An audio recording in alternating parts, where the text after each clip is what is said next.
sur Radio Classique.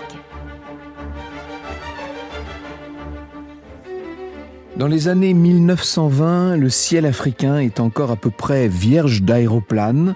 Ces aéroplanes qu'on voit par ailleurs tellement nombreux, partis dans une sorte de course au record en Europe, en Amérique du Nord, mais pas en Afrique. Le grand continent semble ne pas vouloir s'inscrire dans cette espèce de nouvelle révolution du ciel. Et quand, de temps en temps, mais c'est très rare, les tribus locales en aperçoivent un, elles s'imaginent être victimes d'un sacrilège. Au Kenya, qui ne porte pas encore ce nom, une femme va pourtant faire changer d'avis les populations locales. Elle est blonde, elle est élancée. Elle a ce qu'on appellerait la taille mannequin, vous savez. Elle parle le swahili, elle chasse, elle manie la lance, elle maîtrise les coutumes, les codes et les danses de cette Afrique orientale. Or, depuis peu, elle pilote un biplan britannique de sport et de tourisme. Elle est la seule femme de ce côté de l'Afrique à voler, et parce qu'elle est aimée, parce qu'elle est respectée par les membres des tribus locales, eh bien, on la regarde quand elle s'envole avec fierté et même avec admiration. Cette femme qui va savoir faire aimer l'avion aux Maasai, si je voulais faire un résumé de la situation, cette femme extraordinaire et relativement peu connue en France s'appelle Beryl Markham. Elle est originaire du petit village d'Ashwell dans le comté de Rutland en Angleterre.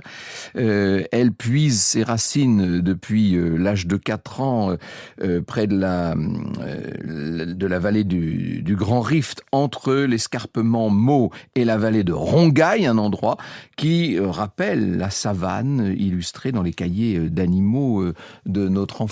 Vous savez, c'est l'Afrique absolue et éternelle. L'Afrique est mystique, elle est sauvage, c'est un enfer étouffant, c'est le paradis des photographes, le Valhalla des chasseurs, l'utopie des rêveurs, écrit-elle dans ses mémoires. Ses mémoires s'appellent Vers l'Ouest avec la nuit. Quel beau titre, entre parenthèses. Vers l'Ouest avec la nuit, de Beryl Markham. C'est tout ce que vous voudrez. Toutes les interprétations possibles, ajoute-t-elle. C'est le dernier vestige d'un monde révolu ou le berceau d'un brillant avenir. Pour beaucoup de gens comme pour moi, c'est simplement leur pays. C'est tout cela, mais une chose est sûre, l'Afrique n'est jamais ennuyeuse. L'Afrique, c'est donc le souffle de son enfance, c'est le seul grand amour de sa vie finalement. Elle a un sens de l'indépendance et de l'aventure qui fait qu'elle ne s'attache pas trop aux hommes. Elle sera mariée 3 fois et collectionnera par ailleurs les amours rapides, un peu une série de coups de foudre, exactement à l'image de son grand tempérament. Bref, l'Afrique orientale, c'est son horizon. C'est là qu'elle est arrivée, en 1906, sur cette nouvelle terre, avec l'insouciance de ses 4 ans, je vous l'ai dit.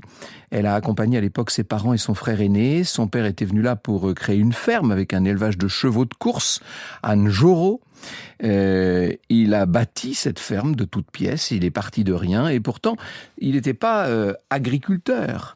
Il savait néanmoins que cette terre d'Afrique orientale était fertile, qu'elle allait lui permettre de réussir, un territoire qui était par ailleurs le berceau de l'humanité, n'est-ce pas, et qui, par son caractère assez virginal, paraissait plein de toutes les promesses. Toute la production du moulin, la farine et le pocho, cette bouillie de maïs. Tout ça, à l'époque, s'en va au gouvernement pour nourrir les ouvriers du chemin de fer de l'Ouganda, grande affaire que j'ai eu l'occasion de vous raconter par ailleurs. Il crée la première grande scierie d'Afrique orientale britannique. Elle est créée par le père de Beryl. À côté de cette activité, donc, dans la famille, on élève des chevaux de course, des pur-sang.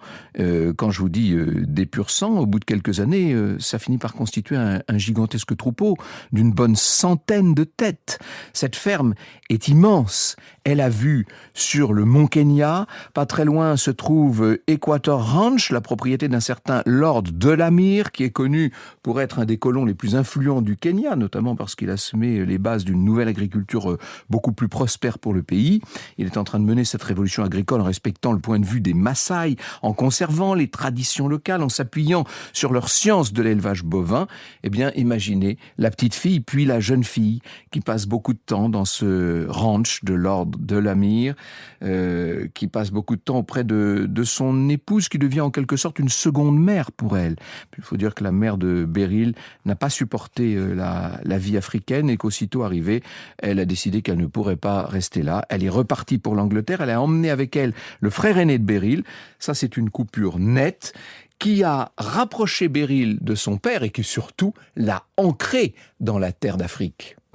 Franck Ferrand sur Radio Classique. C'est pas une écolière modèle, la petite Beryl. Elle est tout le temps la cible des professeurs. Elle ne voit que par le plein air. Ce qu'elle aime, c'est être nu-pied, marcher, courir. Elle se fiche complètement de l'éducation occidentale et des mœurs de la vieille Europe. Ce qu'elle veut, elle, c'est vivre à l'africaine. Elle va s'épanouir en côtoyant les enfants d'une tribu, la tribu des Nandi. Elle va apprendre avec eux à tenir la lance, à chasser. Et maintenant, elle ne rêve plus que d'une chose, c'est d'aller au-devant des lions. Et elle a appris que, pas très loin de la ferme, il y en a un de ces lions que les Nandi ont appelé Paddy. Il n'est pas encore véritablement apprivoisé, il se balade sans trop de crainte, il se rapproche parfois incroyablement et dangereusement des hommes. Un jour, Beryl parvient à s'approcher de ce grand lion, si près qu'elle arrive à entendre, à capter son souffle. Il faut croire que le lion avait d'autres projets, puisqu'il se rue sur elle et plante ses griffes, plante ses crocs dans la chair de la jeune fille. Il va falloir l'intervention d'un des ouvriers de la ferme pour que le lion finisse par lâcher sa proie, battre en retraite. Il sera plus tard capturé, mis en cage. Je porte toujours les marques de ses dents et de ses griffes, mais elles sont maintenant très discrètes et presque oubliées, et je ne lui en veux pas de s'être donné un peu de bon temps, dira-t-elle, avec cet humour britannique qui prouve que quand même il y a chez cette Africaine d'adoption quelque chose qui reste attaché à la terre de ses ancêtres. Bref, elle sait maintenant que ce que ça peut coûter que de vivre avec les lions, ce qui ne l'empêche pas de continuer à les aimer passionnément. Je vous rappelle qu'on est au Kenya. Pensez au lion de Joseph Kessel, bien sûr. L'autre passion de Beryl, ce sont les chevaux, dont elle est entourée en permanence. Elle s'occupe de ceux de son père, et même de ceux qui sont gardés dans le haras de l'ordre de l'Amir dont je vous ai parlé. En novembre 1917, elle a 15 ans. Elle va aider une jument à mettre bas. La jument en question s'appelle Coquette. Le père, Kamsis Khan, était venu d'Angleterre. Il s'agit d'un étalon issu d'une longue lignée de chevaux extraordinaires. Et tous les hommes de la ferme de Njoro regardent ce cheval comme une sorte de prince en exil. Autant vous dire qu'on scrute de près la progéniture, on laisse Beryl s'occuper du petit cheval. C'est un mâle qui voit le jour grâce aux soins de la jeune fille. Et pendant des années, elle va s'occuper comme ça de ce cheval et d'autres, des chevaux de son père qu'elle nourrit, monte, soigne, brosse, qu'elle aime. Un jour, son père lui désigne le fameux cheval qu'elle a réussi à mettre au monde. « C'est toi qui l'as mis au monde, lui dit-il. Eh bien, c'est à toi qu'il sera. » Ça, c'est le cadeau suprême. Beryl va appeler son cheval Pégase, parce que ce cheval qui est né de crack, ce cheval ne peut qu'être, à ses yeux, un cheval ailé. Sa vocation est en train de prendre forme, voyez. Comme son père, elle veut devenir entraîneuse de chevaux de course, mais il y a, au fond d'elle, quelque chose d'autre. La ferme de Njoro est au plus mal. La sécheresse s'est installée, elle s'est installée durablement, les récoltes s'effondrent et le père de Beryl ne va pas pouvoir garder son affaire. Il songe même à partir pour le Pérou, un pays dont on lui a dit que les chevaux y étaient aimés comme au Kenya et qu'on y avait besoin d'hommes de sa trempe. Seulement il sait très bien, cet homme-là, quel est le tempérament de sa fille. Il la connaît, sa Beryl indomptable. D'ailleurs, il ne va même pas lui demander de le suivre. Il la laisse libre de son choix. Ai-je besoin de vous dire qu'elle va choisir l'Afrique, bien sûr. C'est l'heure pour elle de faire ses adieux à la ferme et de partir bien plus au nord, vers Molo, un endroit sévère, froid, en tout cas plus froid, où elle a une chance, pense-t-elle, de percer dans les courses hippiques. Elle part donc avec 2 sacoches qu'elle attache à la selle de Pégase. C'est vraiment très romanesque comme histoire. Elle est entourée que d'hommes plus âgés, bien sûr. Et pourtant, elle arrive à s'affirmer, à se faire respecter. Elle va avoir une écurie qui s'agrandit. Un certain nombre de garçons de Njoro, comme Arabruta, qui est son ami d'enfance, l'ont suivi à Molo. Il va être son ange gardien, son compagnon d'aventure d'une certaine manière. Et un jour, sur le haut plateau où elle réside désormais, alors qu'elle monte Pégase, bien sûr, elle croise un Anglais qui est en train de bricoler une auto. L'auto est enlisée, le moteur est noyé. Scène improbable dans un décor où jamais les autos ne passent. Et puis la conversation s'engage. L'homme lui dit qu'il possède une ferme pas très loin. Et quand il aura assez d'argent, dit-il, il s'achètera un aéroplane. Et il lui raconte qu'il a piloté pendant la Première Guerre mondiale et qu'il ferait tout maintenant pour renouer avec les sensations qu'il a éprouvées dans le ciel. Quand vous volez, dit-il à Beryl, vous avez l'impression de posséder le monde, plus que si vous étiez propriétaire de toute l'Afrique. Vous sentez que tout ce que vous voyez vous appartient. Ce qui avant était en morceaux forme un tout, et ce tout est à vous. Extraordinaire définition des sensations immenses d'une aviation naissante. Ça transporte Beryl dans un véritable rêve. Elle pensait que son cheval, Pégase, était un cheval ailé, mais ce serait peut-être encore mieux d'avoir une véritable monture de bois et d'acier avec des ailes. Et alors qu'elle est devenue une éleveuse très importante, elle est installée à Nakuru avec sa jument qui s'appelle Wise Child.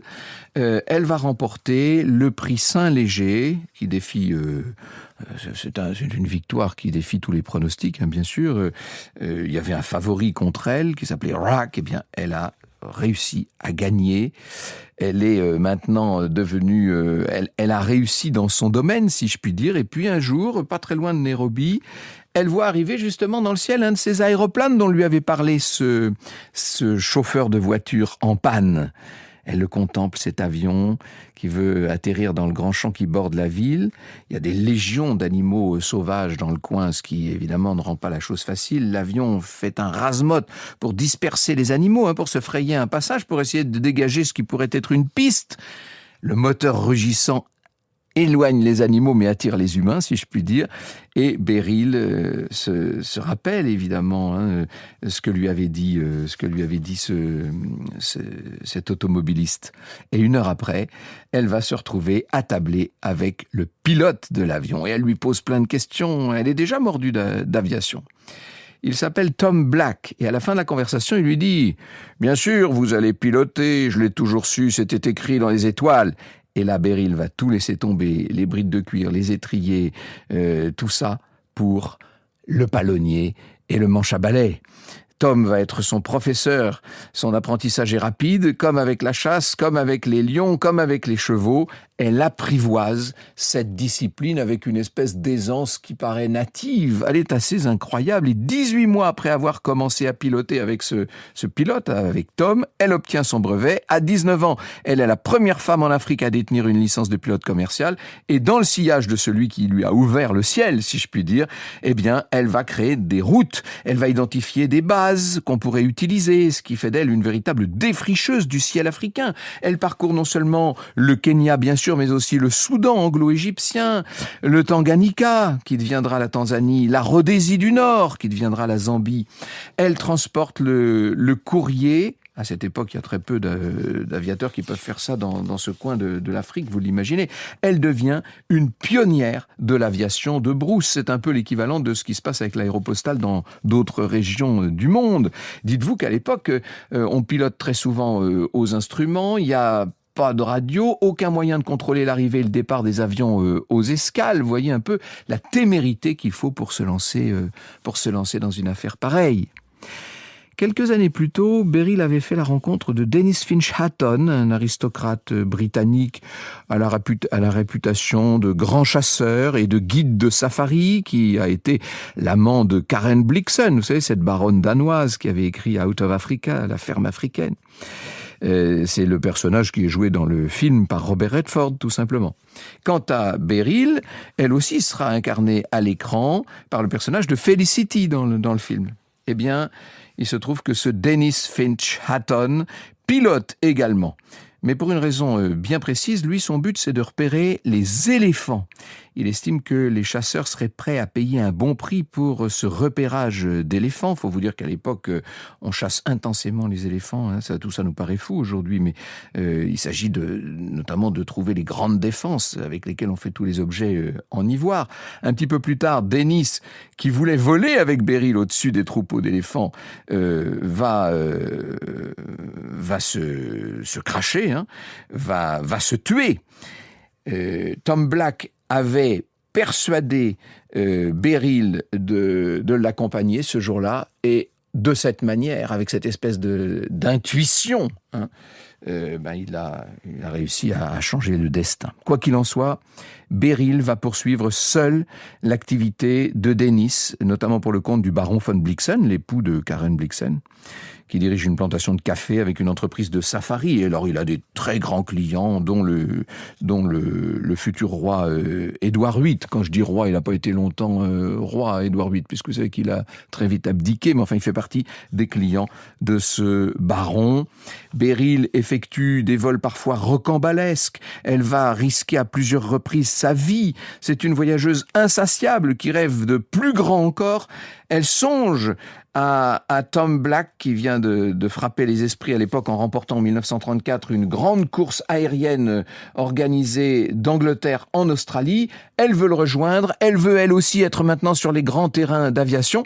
En mars 1936, elle entreprend de relier Nairobi à Londres, vous imaginez ça?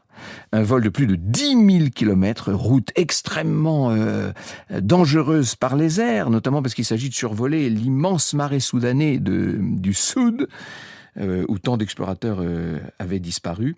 Elle est accompagnée par le baron Blixen, et lors d'une escale au Caire, un diseur de bonne aventure a cette prédiction. Il dit « La dame va voler sur une grande étendue d'eau vers un pays inconnu. Or, elle volera seule. » Franck Ferrand sur Radio Classique. Et 4 mois plus tard, le 4 septembre 1936, alors qu'elle a pu porter de nombreux toasts à l'Afrique qu'elle avait quittée, elle prend la direction de l'Ouest. Elle décolle de nuit depuis Abingdon en Angleterre, à bord de son avion Vega Ghoul qui a été construit spécialement pour elle. Et ce qu'elle est en train de tenter, c'est une chose que personne, ou en tout cas aucune femme évidemment n'a jamais imaginé, c'est de traverser d'est en ouest l'Atlantique Nord en solo, sans escale. Il y a plusieurs femmes qui avaient tenté, mais la vérité c'est que toutes jusqu'alors, soit ont fait demi-tour, soit ont disparu en mer. Elle visite New York. L'Amérique est au bout de cette nuit qui a l'air de ne plus en finir. Elle a l'intention d'arriver à New York. C'est ça qu'elle a dans son viseur, si je puis dire. Et après 21 heures de vol, elle va voir les falaises, ces terres neuves qu'elle aperçoit. Son avion est en train de chuter à ce moment-là, le moteur ne veut pas repartir. Elle fond sur une terre noire piquée de rochers, elle redresse l'avion, elle tente un atterrissage extrêmement périlleux. Le nez de l'avion, à ce moment-là, pique dans la boue. Elle est projetée en avant, sa tête heurte la vitre avant de la cabine, le sang se met à couler sur son visage. Mais la vérité, c'est qu'elle est vivante. Elle est récupérée en Nouvelle-Écosse par un pêcheur de l'île de Cap-Breton. Et peu après, à New York, c'est une héroïne qu'on accueille, assaillie par la presse, par les télégrammes élogieux. Elle va rejoindre le temple des pionniers de l'aviation. Elle sera une des pionnières, en l'occurrence, avec Amelia Earhart, bien entendu, avec Hélène Boucher, avec tant d'autres. On pourrait citer toutes ces femmes qui ont été d'extraordinaires aviatrices. J'avais eu l'occasion, il y a quelque temps, de leur consacrer une semaine spéciale, rappelez-vous. À New York, un homme qu'elle admire, un célèbre pilote et écrivain, lui glisse à l'oreille: vous devriez vraiment raconter tout ça dans un livre. L'homme en question, est-ce que j'ai besoin de vous dire que c'est Antoine de Saint-Exupéry? Et aux citations que je vous ai faites, vous savez que le conseil sera suivi. Vous écoutez Radio Classique.